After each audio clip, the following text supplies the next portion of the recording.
racism, very hot topic. I've noticed that certain newspapers love a racism story, especially if it involves someone high profile. It'll be on the front page, double page spread, it'll be all over the internet. I don't think it should be given such wide publicity, but they love to do it. The most recent high profile story about racism was after the Euro finals, where the 3 black footballers missed the penalty. Yeah. Now, isn't it interesting that for weeks that was a top story, you know, and everybody wanted to talk about it. But I felt, as I was watching the match and saw the 3 guys walk up, one after the other, I just felt, I know what's going to happen. I know what's going to happen. It was just so obvious to me. And at one point, I even thought, I wonder if the manager did this purposely to deflect from the fact that, okay, maybe he made a few wrong decisions in whom he chose to play. So he thought, if I get these 3 guys, they might save the day. Or if they miss, people will probably attack them in a racial manner, and that will deflect from my performance. That was one of the things that ran through my mind, because I couldn't quite understand why you would pick players who, for start, 2 of them you just brought onto the pitch just to do that. So they hadn't been playing and warmed up. And you have one of the players who's quite inexperienced in that way. But it's possible that they actually did really well during practice, that they might have scored goals through penalties. I don't know. I don't know what was going through the mind of the manager. But we knew what was going to happen. We felt for those guys. We really felt for them. And it's the same situation with the very tragic event last year, in May 2020, where we saw the George Floyd videos. And if you've been following Black history over the years, you will know that this kind of thing has happened in America for centuries. And in a way, you kind of hope that we're coming to the tail end of it now. There was a comment that Will Smith made a few years back. He said, it's not that these things have just started happening, it's just that they've now started to video them. So now we have the evidence of this happening, but it has been happening for centuries. So we're hoping that this reduces the amount of incidences that there are. In this case, the guy was blatant. Kneeling on George Floyd like that, and you saw people in front of you with their video cameras videoing you, you were caught bang to right, and it's like you didn't even care. Or maybe you were stupid enough to think that you could actually put your knee on someone's neck for 9 minutes and nothing would happen. No, we'd still be alive and kicking. No. But the pain that he felt and his family felt, we all felt it around the world. And this is the thing with Black people. Even if you are not going through the racism yourself, you hear about it and your heart sinks. And it's as if you're going through it. You're feeling that pain. It's a bit like if you see a child being abused, it hurts you. You don't want that to happen. You know, you feel it inside. It's almost as if you're going through that pain, whether it's physical pain or emotional pain. And we kind of experience that racism for many of the days that we live.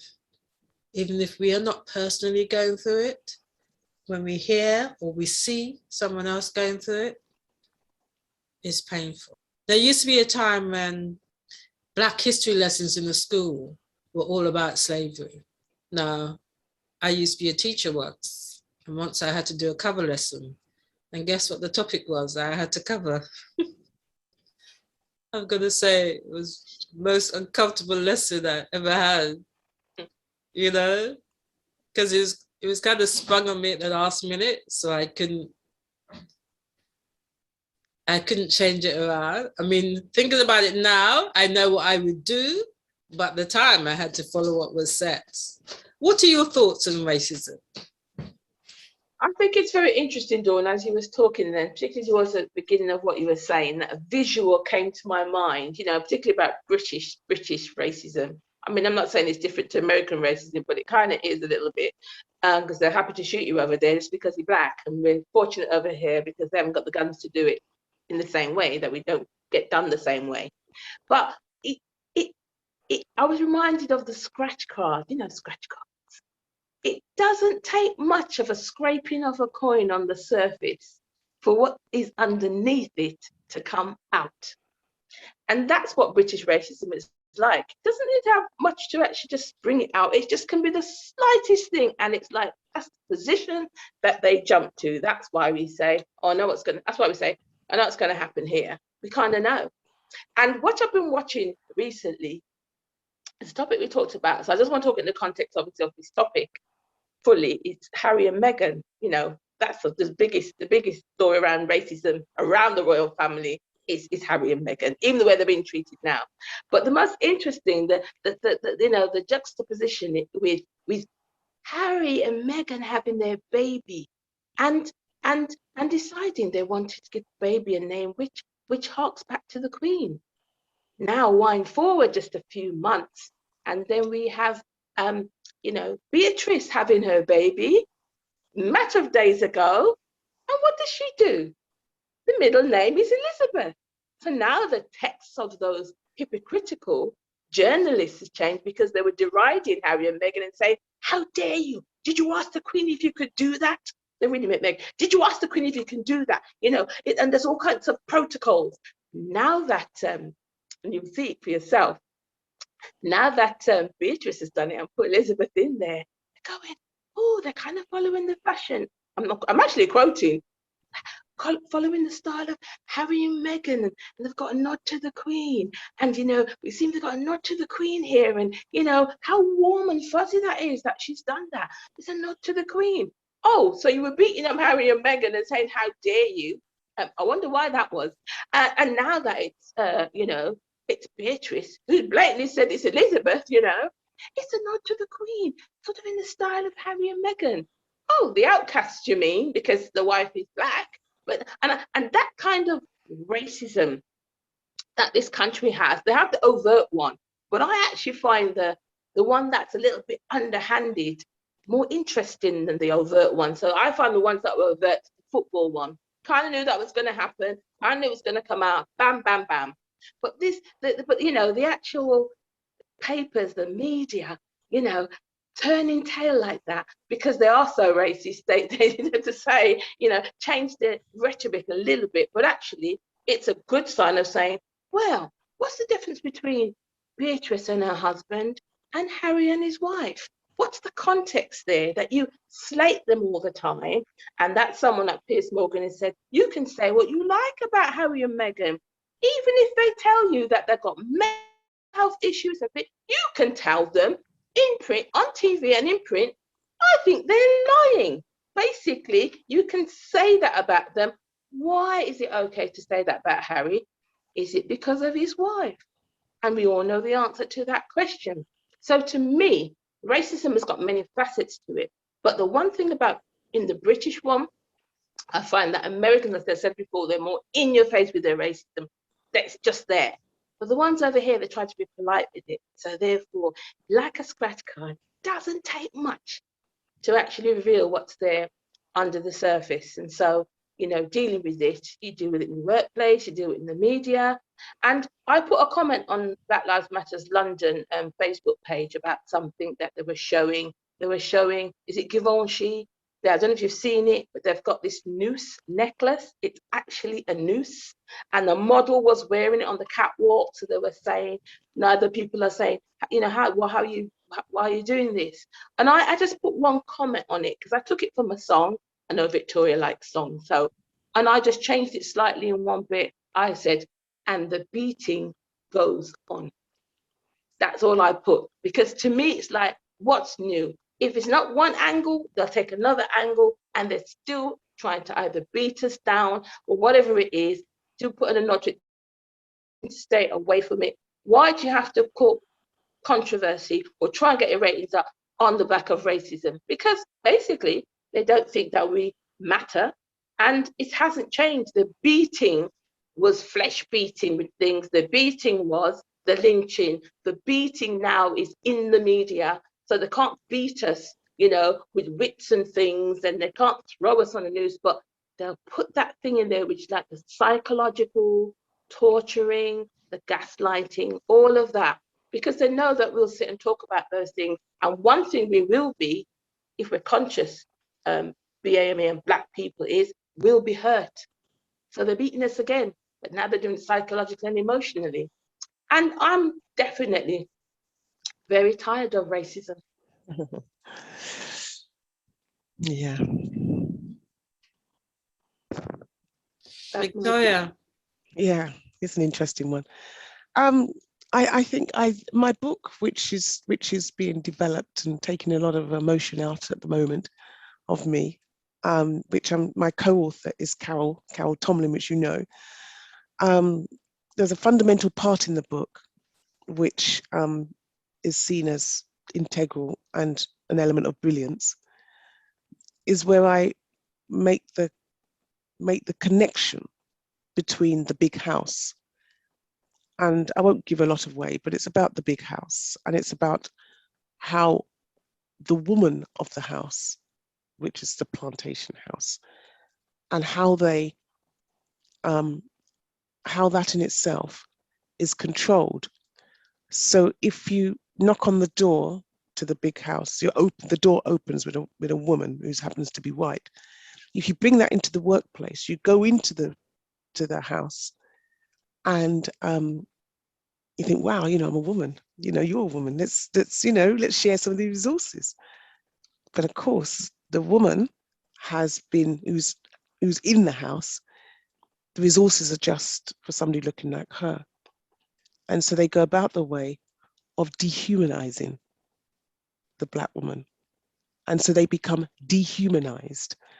And I've got a piece in my book which I write, and it's how that particular person constructs this falsity of identity of what a Black woman is in this context of dehumanization. So why do I mention that when we're asking about racism? Another term I use, and no one's ever used this term, so it's coined by me, and it's going to be, I do this. So if anybody sees this on the video, please quote Victoria, is sophisticated racism. It's all what Eve was saying and more, is sophisticated. I grew up in a rural area, and it was raw. And someone asked me the other day, what's the difference? Well, the difference is you get called an N-word. There's no issue of shadism or anything like that. The N-word is whether you're one shade or whatever you're not. And yes, it's in England. Whereas in sophisticated, it's a bit like what Eve was saying, really. It's a scratch card type scenario, but it's the all nice stuff. And it's, come and sit next to me type scenario. And I remember when I first came to London, and I thought, oh, this is lovely. I'm around all my own people and everything else. Yeah, well, that's another discussion. So, because there's Black and there's Black. And if you're not Black in a certain way, you're clearly not Black in that way. And so you get caught in the middle between you're too white to be Black and you're too Black to be white. So you've got all of those things. And again, you might ask yourself, so what's that got to do with racism? You're muddy in the water. Well, we need to understand that racism is an experience which we all experience in different ways. You can't say, well, I have an authentic racism, you're having not. It's the same thing. So I suppose what I would say is, I think the difference when I think about places like America and Brazil, because Brazil, you must remember Brazil, they shoot people just like that. It's a very dangerous place. I go there a lot. And America, is that in the UK, we do a really good job of our racism. We send people we put people in psychiatric units because they can't, because no one believes that what's gone on is because of they're trying to deal and grapple with issues around race and what that does to you. And then if you add that, because I'm never going to forget us as Black women, you add being a woman in the context of being race, you've got a big thing going on. And even when you give birth, you can't even have any peace then, because you're faced with even trying to, when you're giving birth or when you're pregnant, or even in other types of health. So the notion of racism, I think, is within the fabric of the United Kingdom. It's in our fabric. And I think, how do we get that out of the fabric? Well, you know, when you have a wall and you go into a new house, and it's an older house and you want to strip everything down, you take off all the wallpaper. And sometimes when you're taking the wallpaper off, you know, when you take it off, half the wall starts to come down. Well, I think that's where we're at, really. We're at the possibility where you take the scraper and you start to scrape off the paper, and underneath it, there's layers, and you just need to really just take it off, and that's it. Or one thing I did learn, my mother wouldn't be very pleased if I said this, but I'm going to say it. Sometimes it gets to the stage you just want to burn the house down, really, and whatever, because you've got to start from the beginning. So that's a starter. But I'll give you one more last thing, Dawn. One could say this was inquisitive. One could say it's blatant rudeness. One could say a lot of things. Two things. When I grew up in the village, and I was growing up in the village I remember being about 3 or 4, maybe 4, I don't know. We used to go up to the Quantock Hills, which is, you know, lots of forests and hills and everything else. And we used to roll down the hills. But I remember some of the children used to, we'd live, the village was kind of, you had the big houses on the lower part and the council place on the top part type of place. And some of the kids used to come down to the fields and everything else where we lived. And they'd convince themselves and ask me, I went to a village school, whether I should be wearing shoes. So I decided that at a 4 or 5-year-old child, that I shouldn't be wearing shoes. So the best thing to do is to not wear shoes. And so I didn't wear shoes in the village. I just wandered around with no shoes on because I thought I shouldn't be wearing shoes. Why should I be wearing shoes? Because people had told me I shouldn't wear shoes. Now you think to yourself, now is that raw racism, or is it ignorance, or is it a mixture? Well, I think it's a whole range of different things, which is difficult to unpick. But it's something which one doesn't talk about, but it's the experiences that you experience, which that's something which, when I talk to people, I haven't that much, but if I speak to colleagues or friends in London, they don't understand. They've never understand what that kind of experience is. Or if you've been in in a field, playing field, going to play football with a group of young people, and one of them turns around and says, "Oh, are you black all over?" And it causes you to strip yourself down to your knickers so they can see whether you're black or over. Now, those type of things are really, I suppose, traumatic experiences of racism. Well, are they racism or whatever they are, whatever you want to put, you can theorize them or whatever you are, but they're moments of critical incidences where you, being a black child, are having to deal with that and understand, and you have no understanding because my framework is a white mother, so, and a white household and a white whatever I lived in. So, in the area itself.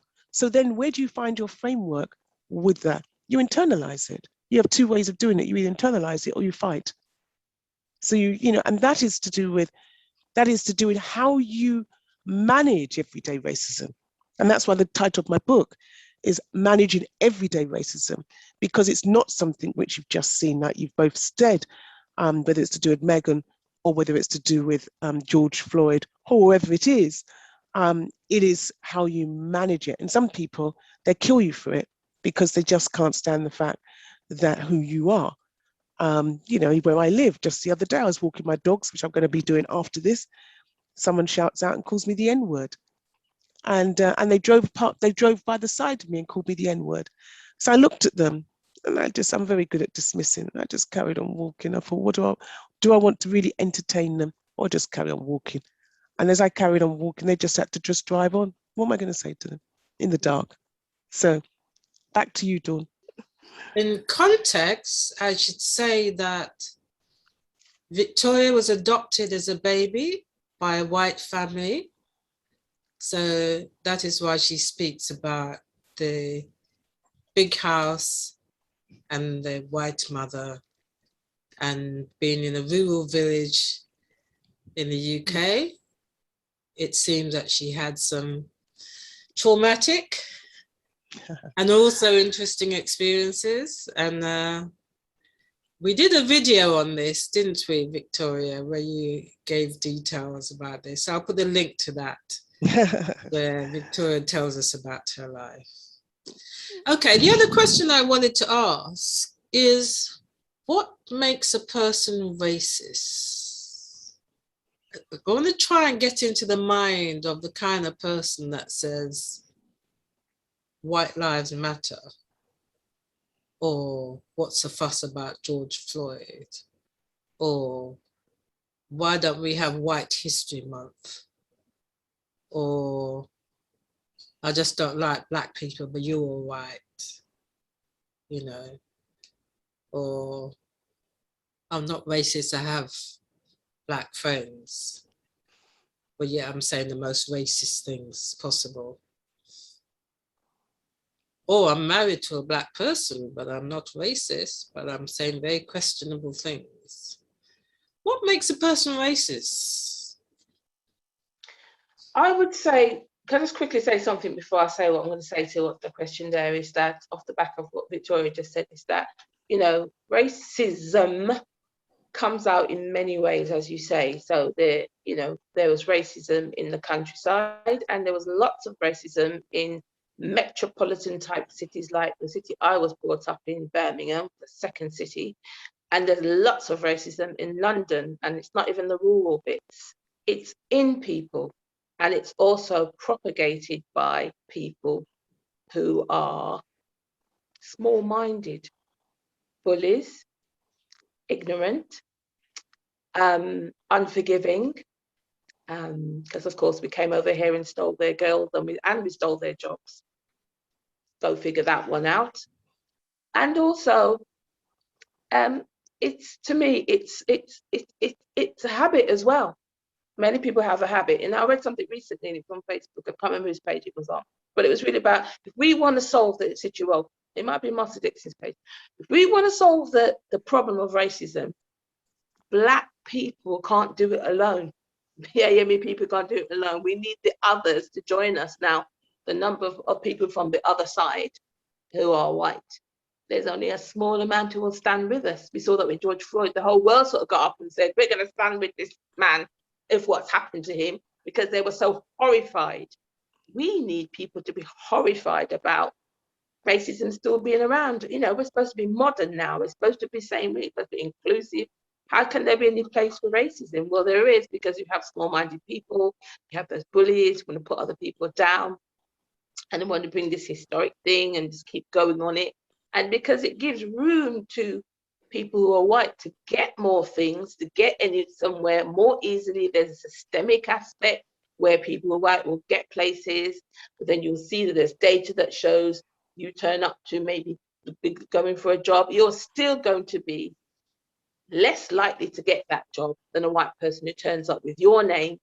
Just change the name on the CV, put someone else's name on it, let a white person turn up, go for the job, and they'll say, oh, we'll take you. Well, hang on, I put my name on that CV, but it actually belongs to a black person who you've interviewed and rejected. So, you know, there's all that thing still going on. And you know what? There's profit, put it that way, Profit, in racism. If there wasn't, people wouldn't stop doing it, because where we lose, other people are gaining. Where we are a base, they're being lifted up. So that people profit from it. It's a go-to position. Like I said, scratching the scratch card, it will soon come out. And it's not hard to trigger white people in this country, in America, wherever they are propagating this racism. It's not hard to trigger that racism by, as you said already, the 3 black guys, footballers who missed. What about all the other ones in the team who were white, who didn't come forward and say, I want to actually, in front of millions of people across the world, do that nerve-wracking thing and kicking that ball to that goal and scoring and doing something for England? No, they weren't going to do that. So the 3 Hebrew boys were sent into the flames, And the next thing that happened was no surprise to anyone. But the thing about it, there's profit. People get something out of it. If they didn't get something out of racism, it would have stopped a long time ago. That's my view on that. Yeah, it's an interesting one. It's an interesting one. I mean, it's not something you could do in a couple of minutes, but I'll try and say a couple of things. I mean, I think the term racism does need to be broken down in many, many ways, which Eve was saying. What you said as well, Dawn. I mean, it's got facets, and I think to bring it into one as racism, I think in itself is problematic. So, for example, if you have a child who goes to school, who many of our black girls, if you say, I'm going to talk about black girls who go to school, and their bodies are slightly, maybe more developed than some of their white girls at the same age. Let's use that word. I mean, I can talk about my daughter who's 6'2". She's very slim. And even just last week, I think it was, and you might think, where am I going with this? Let me just mention it. She's now in the sixth form and she's allowed to wear, smart clothes. She doesn't have to wear her school uniform anymore. But she's very sporty. So she's doing a lot of sports. And they want her to do sports, but she likes doing sports. So that's that. But she had a pair of squats on. Squats are skirts with a pair of shorts inside. Now she's got a 38-inch leg. So she had those on. And once again, one of the teachers said, your squats are too short. So she said, well, I'm kind of taller than most people. And that you can't get, I've only just bought these ones. And the teacher turns around and says, well, you need to buy some more then. And okay, you might think, what's that all about? Well, one is not understanding the body of a young black girl, right? And I think that's really important to understand our shapes and what that is. I grew up and I had to go to deportment lessons because my mother wanted me to hold my bottom in and hold my tummy in, because I had to stand with a book on my head and be standing up straight, because she didn't understand the physiology of what the child was. So I think that's something as well. Now, is that racism? Was that biasness? Is that implicit bias that they just can't get out of their heads? So she stood next to somebody just last week and she had a lighter color blue sweatshirt on. So this, one of the sixth form, whoever he was, I don't know what, it was a man came up to her and said to her, and really had a go at her because she was wearing the wrong color blue. But side by side next to her was a white girl with a green jumper. So hang on a moment. You're having to go at me with a light blue colored jumper. This person is wearing absolutely green. Unless you're completely colorblind, what's going on? Now, does that contribute to racism, or does it contribute to this notion of bias, that they have this screwed in idea that if Eve or Dawn or myself walk into an organization or walk into a school or walk into a shop, they've got this kind of program in their minds that predicts that they think we're going to do something, which is what they think we're going to do. And when we don't do what they don't want to do, they either construct it that is going to happen, or they just don't know what to do. Because when you start to speak to them and you're asking for something, or the security is running around you in the store, and you'll turn around and you face them and say, why are you following me? Is there a reason you need to follow me? Because just because I might be wearing whatever I'm wearing, does that mean to say you're going to follow me? Now, let me just go and talk to your manager about that. Stop profiling people. Now, when you give them that mouthful back, they don't know what to do. But I think that all contributes to everyday managing of racism. And I think, Dawn, I hope you're going to touch on the next bit, which is, so what do you do about that? When you are followed, do you turn around and say, listen, I am going to X, Y, and Z to you? Or do you think, where's the manager? Let me do you flip the script and change the narrative? Or do you do what they want you to do, which is give them a mouthful and then start doing whatever you're going to do? Because I can understand why people do that. but that's what they want you to do. Whether you're a child, whether you're a teenager, whether you're somebody in the workplace, whether you're just walking along the street, they want you to confront because they believe the hype. That's what I think. Now, does that define the concept of racism, or is it this implicitness that when they say that we self-hate, that the notion of them own self-hate, for example, when you think about James Baldwin and all those different people, it's, you know, it's about, you know, I am not your Negro. And when you say to them, I'm not your Negro, that's a difficult one because they think, like you've just said, Eve, that they think we should be on a noose. And somebody said to me in my workplace a couple of years ago when this man got heated, and I could have done something. He was a little man. And he said he was going to cut me loose. Cut me loose. I said, really, you're going to cut me loose? Do you know what I mean? That's in the workplace when they think they can't get what they want and they've got an element of power. But because I'm the type just to say, oh, well, let's have a talk about that. Let's talk about that, even though he's in your face. Let's talk about that, little man. Does that help you, Dawn? And I mean, I haven't heard from you about what you're thinking of racism is. Can I just say one thing just quickly? I'll just say it in 30 seconds about what I do now. I'm a very well-dressed person. I carry myself very well.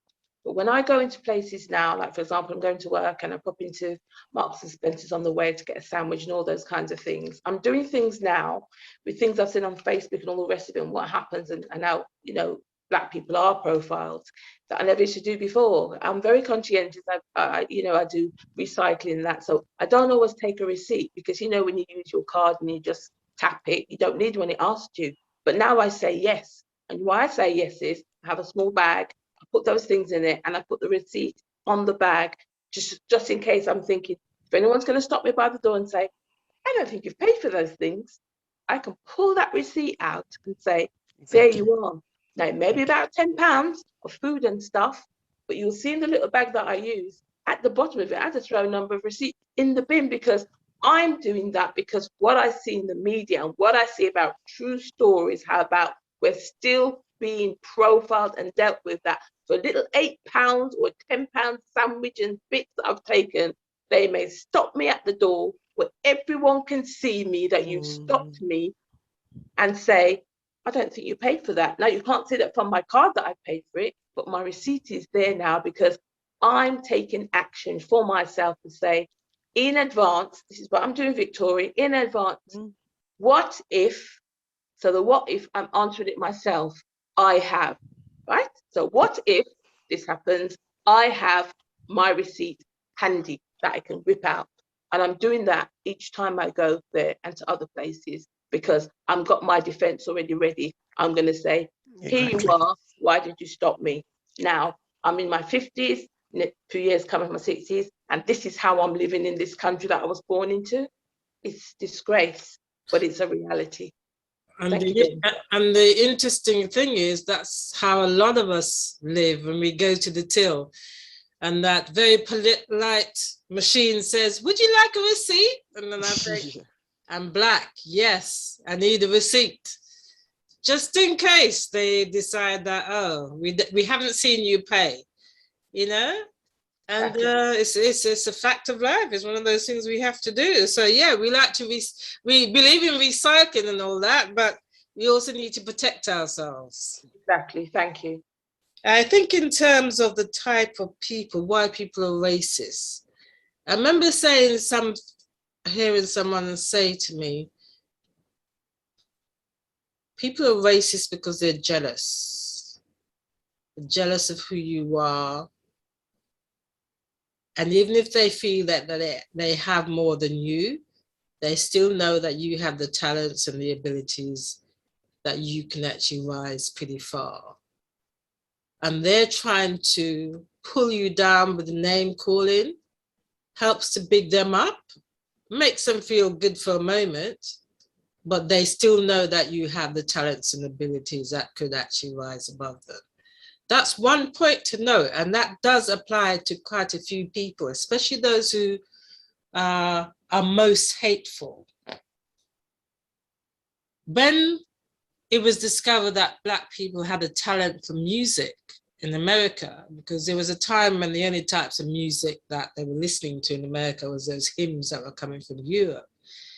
So when they started to hear the blues and the jazz that was coming out of Black communities, the promoters were a little bit shocked, you know, because Black people started to organize these events among themselves, and White people wanted to hear it.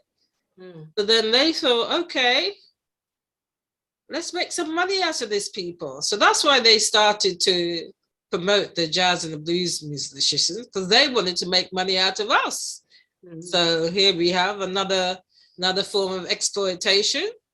Let's collect all the ticket on the door. We'll pay them, you know, if we collected 300, we'll pay them a little $40. That'll keep them happy, and we keep the majority of the money. And then it continued, of course, into the music industry, until, of course, they discovered some white people who could do the same or similar kind of music, who could copy pretty well, you know. It was interesting that they spoke about Rosetta Tharpe on, I think it was GMB this week, the godmother of rock and roll, apparently. There was this Black woman, she was singing away and she's strumming that guitar. Playing the guitar, that's like, and they say she's a godmother of rock and roll, and they say that she influenced people like, you know, Jimi Hendrix and Elvis Presley. I'm like, I've never heard about this woman. I think I'm pretty hot on Black history, but I've never heard of her. How old is she? Well, she's not alive now. She became famous in the 1930s. Yeah. Well, let's see, decades ago. You have to see that video. Yeah, I saw. There was a film on her. Yeah, because my daughter did classical music. Yeah, I saw the film. Yeah, and they began to take on the kind of music that we were doing that was making money. And then, of course, Elvis Presley became super famous. Even Mick Jagger and the Rolling Stones, they talk about the Black stars who influenced them. You know, so they've either exploited us and taken the talent that we have, or the resources that we have, as in Africa, or they've copied what we had. So now they're not just promoting us. In fact, they stop promoting us after a while, and they start promoting the white artists who are doing similar music. There are also those who just don't know about Black people. They don't know how warm, kind-hearted and wonderful we are. And there are some who just don't like us because we're different. Let's face it. You know, they don't like us. They haven't got any friends who are Black. They've seen a few negative stories in the press. You know, there was a time where all the stories in the press were all negative. You know, you would have to search hard in the middle pages to see anything positive about Black people. So they just assumed we were all criminals, isn't it? They thought we were all out there, you know, stealing, thieving, stabbing each other, doing drugs. And yet those might represent maybe 0.01% of the amount of Black people who are here living peaceably. But the ones that are getting into the negative news, this is what's coloring the minds of those white people who don't know us. They're ignorant of our history, ignorant of our present. They don't realize that a lot of Black people are actually very well educated with very good jobs or good businesses. They just don't know. You know, they just don't know the positive stuff. And this, you know, I mean, whose fault is that? You know, is it the schools? Yes. Is it the press? Yes. Is it the television programs that used to come out? Yes, it is. You know, there was a time when you would only see one person out of 50 in a program, you know, or one person out of 300 in a program. There was a time when you wouldn't see any Black footballers. Now you're seeing some teams with the majority of Black footballers. In fact, if you watch Match of the Day, I watched it after having not seen it for many years, about 3 weeks ago. And every goal that was being scored was by a Black player. I'm thinking, wow, Black people are just running this game now. You know, I remember there was a time when Everton used to be like one of the bastion of British football was that one of the last teams to get any black players. They were not having any black players. We are going to remain white. Look at them now. Yeah. They've started to realize how useful diversity can be, huh? Well, I mean, you don't even have to look at football. I mean, just look at tennis. The only way that they managed to get the women's, a woman from the UK to win the US Open was a young woman who's Romanian, father's Romanian and mother's Chinese, who they claim is British, but then she's not British at all. Not British. She wasn't born here. I mean, exactly. But they grapple to where they need to grapple to be able to do that. But if she'd have lost, then she would never have been British, whatever, when she stood down in Wimbledon. But and they're trying to say she's the best. Now, come on. We've got two women, which is Sienna and what's she called? Venus and what's the other one called again? Serena Williams. It's getting late. They find it very difficult. White presenters, you listen to them, they find it very difficult to really, really talk about the kind of excellence and talent of those two women. And also Naomi Osaka, who's exactly behind Serena, they're putting this British person above her. Oh, she's amazing. She's going to make $1 billion. It's like, hang on. She has apart from this win, she has no track record at all. How she's better than the rest? Better than black players. Exactly. But those two, Serena and Venus, they will always be the best ever. Because what they've done. And the way they used to interconnect with each other. So it'd be like myself and you and Eve and Dawn. Look, you know what? I'm going to give you it this time. You know, let's get ourselves to the semi-final. So it doesn't matter if you get it, Dawn, or whether you get it, Eve. Right. We both get it. Do you know what I mean? Exactly. And you can see that playing out each time. Well, that was suspected, but I don't think they really did that. Yes, they did. Yes, they did. Yes, they did. Talk to people who know, and they said that definitely. It's her little sister. She used to talk about the fact that she was paving the way. Because don't forget, she won more medals than her sister to begin with. She was amazing. Yeah, she's amazing. Yeah, and Serena was really bad-tempered and got a whole range of different things. You know, but yeah, big sister looked after her. Big sister gave up a lot of stuff for little sister. She got her prizes. How many more prizes did she need? She said. How many more did she need? But also, I think, I mean, there's a certain thing about racism that's very shallow. And I've put pictures on my page. It's not because I'm anti-white. So people don't think I'm anti-white or anything like that. But I want to show, like when I put that picture the other day, and I consider to be racist. But I said, why on earth is this woman does these things?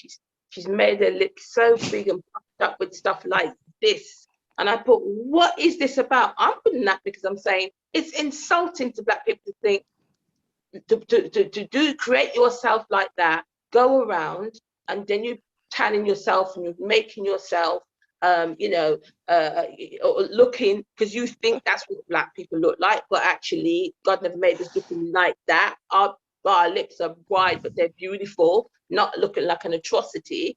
But the thing about I put that is because it's insulting to me as a black person, as a black woman, when you're doing these things.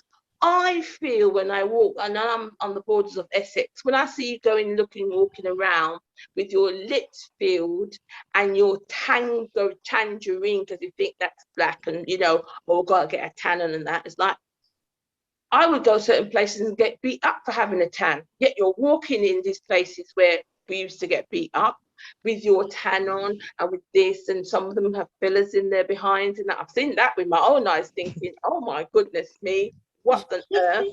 All those things. And you're right, there's a certain jealousy, because even when you go back to Victorian days and you see how the fashions were, what did they want? They wanted a bustle at the back, make them look shapely like the African woman out on the Serengeti, the pictures they used to see. It's like, why can't we have it behind? Let's put a bustle in the back then and have that fashion so you can have the feeling, the veneer. It's like, look, your veneering is our reality for who we are. And also as well, if we remember for in our age group, going back to the 80s, black guys were being beaten up by the National Front. They were running for their lives. They had brother boys after them.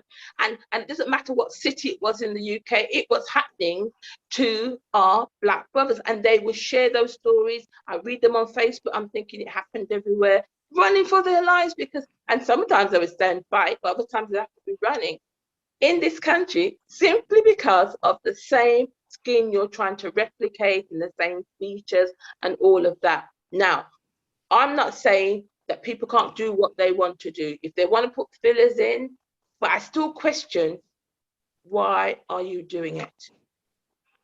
I find it to be racist. And I've got the feeling that most white people are not racist and that they love black to the point where, yes, they're all tanning themselves. They're all doing these lip filler things. They're all putting in these extensions now that they didn't used to have. You know, they're all, yes, making sure that they wear fashion, which is a lot of it created and made fashionable by black people. I think they love us, really. Am I wrong? Yes. And on that note. But it does have a danger, though, with those people who don't like us, because it's hampering our economic progress. When they don't give us that job, when they don't promote us, it is harming our community. So that's maybe something we should discover and explore in part 2. Thank you so much, ladies. It's been an amazing night. Thank you. Thank you. Victoria? Yes. Thank you once again. Oh, thank you, both of you. For sharing your experience. Eve, much appreciated. Love your stories. Wonderful. Thank you very much. Glad you do. See you guys again soon. Take care.